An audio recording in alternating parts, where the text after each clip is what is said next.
Novak Djokovic caused quite the uproar when he decided not to take the COVID-19 vaccine. Since then, life's been tough for the 20-time Grand Slam winner as he was barred from defending the Australian Open and deported from the country. He's been struggling off-court as well, with many sponsors severing ties with the Serb. Let's take a look at the $42 million drama involving Djokovic and his sponsors. First up, UKG ends sponsorship deal with Djokovic. UKG, a technology firm, partnered up with Djokovic in early 2019, but little did they know that a global pandemic would begin later that year. The company back then was known as Ultimate Software, but changed its name after merging with Kronos. Their partnership with the Serbian superstar was a part of their plan to step into the world of tennis, as they also sponsored the Miami Open. Talking to the media, a UKG spokesperson explained how the sponsorship with Djokovic was set to end anyway, but now they've mutually decided not to renew it. The reason behind the decision not to renew is believed to be linked to the Serbs' decision not to take the vaccine. UKG was one of Djokovic's patch partners, and that means that the legendary tennis star is looking at a major loss. Patch partners tend to be pretty lucrative and can be worth around $10 million.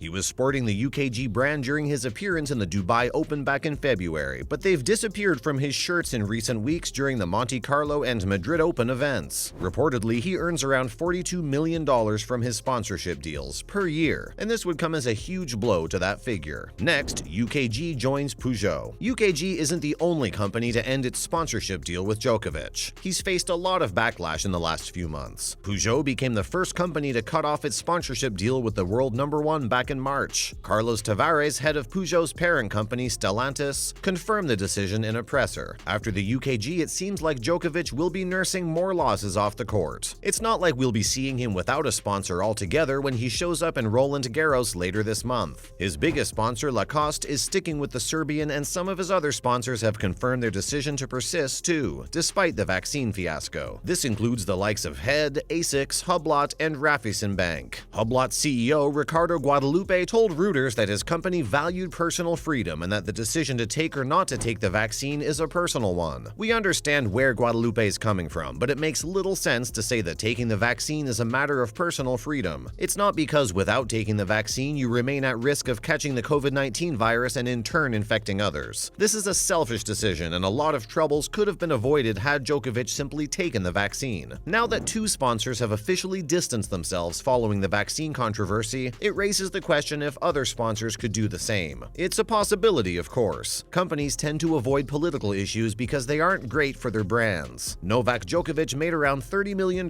from sponsorship deals and the pandemic hit 2021, and the future of his sponsorship deals remains unclear. Especially if he's barred from featuring in major tournaments, it could affect the decision-making of the sponsorship companies, as they're also trying to cut their losses after a difficult 2 years. What's the value of Djokovic to the French company Lacoste if he doesn't feature in the Roland Garros? His decision to not take the vaccine was acceptable for many people, but many experts on the matter believe that if Djokovic had avoided being vocal on the topic, he could have gotten away without much damage. That's probably fair. If taking a vaccine is considered a personal issue, then stars like him shouldn't abuse their platform by talking about the perils of taking the vaccine. And now, Djokovic will feature in Roland Garros. After being departed from Australia earlier this year, it seemed like Djokovic won't feature in most tournaments. That was the case after the Australian Open as well, because he was denied entry into the US and he didn't take part in the Sunshine Double. As a result, his ranking dropped, giving way to Daniil Medvedev, who became the world's #1 tennis player. Unluckily for Medvedev, who was also banned from taking part in multiple events this year due to Russia's ongoing war in Ukraine, Djokovic returned to the #1 position. Consequently, things are looking up for the Serb, and he's been allowed to feature in the Roland Garros, which starts later this year. He also got some important clay court matches under his belt as he prepares to defend his own RG crown after a sensational 2021. It won't be a straightforward title defense for Djokovic. The good thing is that the ever-favorite on clay, Rafael Nadal, hasn't enjoyed a great clay season so far, and is nursing an injury which may mean that Djokovic is the favorite going in. However, it seems as if the next gen is officially here, with Medvedev being allowed to compete in the French Open, and the likes of Tsitsipas and Zverev enjoying a couple of tournament runs too. The surprise package, though, remains the Spanish teenager Carlos Alcaraz, who defeated Nadal and Djokovic both on his way to winning the Madrid Open. Next, in other related news, Djokovic and son Stefan win on the same day. While Papa Djokovic took on Stefanos Tsitsipas in Rome at the Italian Open, 7-year-old Stefan Djokovic was playing his first official club competition in Serbia. The father-son duo emerged victorious in their respective respective matches with milestone victories. Novak clinching his record-extending 38th Masters 1000 title and Stefan getting his first of many winners' trophies. Novak called it the Sunshine Double after he was informed about his son's victory following his own, as he made little work of the Greek world number 4. He stated that he'll ensure his son doesn't feel the extra pressure of following in his own shoes, as that kind of pressure can have disastrous effects, on kids in particular. Stefan's early promise shouldn't be highlighted a lot, as Novak explained the importance of following the right routine. Although we're not sure if Stefan will pay much heed to his father's disclaimers, as he's already a bigger fan of Novak's biggest rival, Rafael Nadal. In fact, Djokovic revealed that his son had moved on from stanning Nadal and now became a big fan of the new sensation, Carlos Alcaraz, following his victory over Djokovic. Good luck talking sense into a 7-year-old, Novak. When's the French Open draw? Summer's officially here, and that marks the return of the year's second Grand Slam in tennis, the Roland Garros, also known as the French Open. The 2022 French Open will see 128 men and 128 women compete for their respective titles, with Novak Djokovic and Barbora Krejcikova defending their successful wins from last year. The draw for the French Open will take place at 7 p.m. local time in France on the 19th of May. It'll also reveal the 22 seeds, and Djokovic is expected to be the number 1 seed. Usually the seedings in the French Open resemble the rankings, and if that's the case this year, then we might see Rafael Nadal seeded as low as 5th, meaning we could see a potential Nadal-Djokovic match much sooner than in the final. Going into the French Open, the betting companies have revealed their favorites, and Djokovic seems to be the number 1 pick. He's followed closely by the teenage sensation Carlos Alcaraz and 13-time French Open winner Rafael Nadal. On the other side, Iga Swiatek remains the favorite for winning the women's title after enjoying unprecedented successes in the year 2022. Who do you think will win the French Open? Iga Swiatek dominates Italian Open. It was yet another tournament success for Polish star Iga Swiatek as she romped to a straight-set win over Ons Jabeur in Italy. The 20-year-old's domination of the Italian Open was such that she won the whole tournament without dropping a single set. The farthest anyone took her in a single set was the only tiebreak she faced in the quarterfinal against Biana Andreescu. Swiatek became the world number 1 following Ash Barty's retirement, and since then she's won almost every tournament she's played in. Her favorite surface remains clay, as she lifted her first Grand Slam title in France in 2020, and she'll be hoping for a repeat this year. She's currently on a run of 28 victories, and that's the 4th longest streak since the year 2000. So far in 2022, Swiatek has made light work of her opponents. Despite not featuring in Madrid owing to some injury concerns, Swiatek spent her time in her idol Rafael Nadal's academy in Mallorca, and it seemed to have worked as she came back in glorious fashion to win the title in Rome. Do you think she'll add to her trophy tally in France? That's a wrap for this video. Do you think it's the right decision for sponsorship companies to sever ties with Djokovic? Let us know in the comments below. Make sure to give this video a thumbs up and subscribe to our channel for more videos like this. See you in the next one.